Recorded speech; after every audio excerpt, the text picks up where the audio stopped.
बिस्मिल्लाहिर्रहमानिर्रहीम। अस्सलाम वालेकुम। मैं हूं आपकी उर्दू की टीचर हुमा दस्तगीर। उम्मीद करती हूं कि आप सब खैरियत से होंगे। ऑनलाइन क्लासेस में आप सबको खुशामदीद। ग्रेड 4 आज हम अपना जो सबक करने जा रहे हैं वो है मुल्ला नसीरुद्दीन।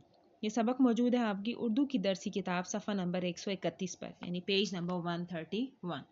सबक शुरू करने से पहले मैं आपको इनका तारुफ करा देती हूँ मुल्ला नसीरुद्दीन का कि कौन थे, कहाँ पैदा हुए। जी, तुर्की के सूबा हशार के गांव हुर्तो में पैदा हुए। ठीक है, आपके वालिद का नाम अफंदी था, आपकी वालदा का नाम सिद्दीकी खानम था। तुर्की के लोग मोहब्बत से इन्हें हुजा यानी उस्ताद के नाम से पुकारते हैं। मुस्लिम दुनिया में मुल्ला नसीरुद्दीन की हकायात, कहानियों, किस्सों और लतीफ़ों पर कई किताबें दस्तयाब हैं। उर्दू, अंग्रेज़ी, फ़ारसी, अज़बक और पश्तो समेत दुनिया की बहुत सी ज़ुबानों में इनके जो हैं तर्जमे हो चुके हैं। किन के तर्जमे हो चुके हैं? इनकी कहानियों, किस्सों और लतीफ़ों के। वो एक बैनुल-अक़वामी शख्सियत हैं। इनकी वफ़ात 1284 में हुई। इनका मज़ार कूनिया के नज़दीक अक्सीहीर नामी कस्बे में है। जी, ये तो हो गया इनका तारुफ। अब हम चलते हैं अपनी हकायत की तरफ, यानी कहानी की तरफ। एक दफ़ा क्या हुआ कि मुल्ला नसीरुद्दीन जो है वो अपने बेटे के साथ सफ़र के लिए जाते हैं और अपने गधे पर सवार होते हैं।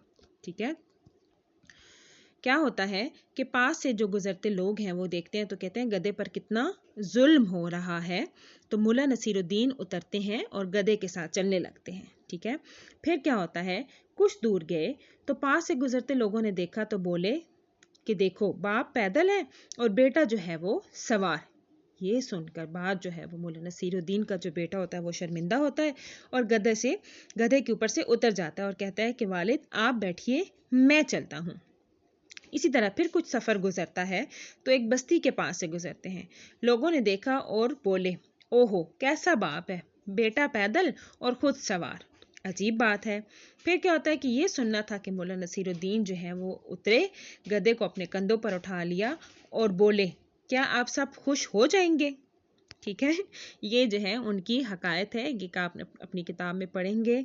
ठीक है, तस्वीरों की मदद से भी मैंने आपको ये कहानी जो है वो वाज़िया कर दी है। ठीक है, ये आपका आज का है सबक। मैंने आपको इसका तारुफ करा दिया। अब आपने क्या करना है कि आपने अपनी उर्दू की कॉपी खोलनी है।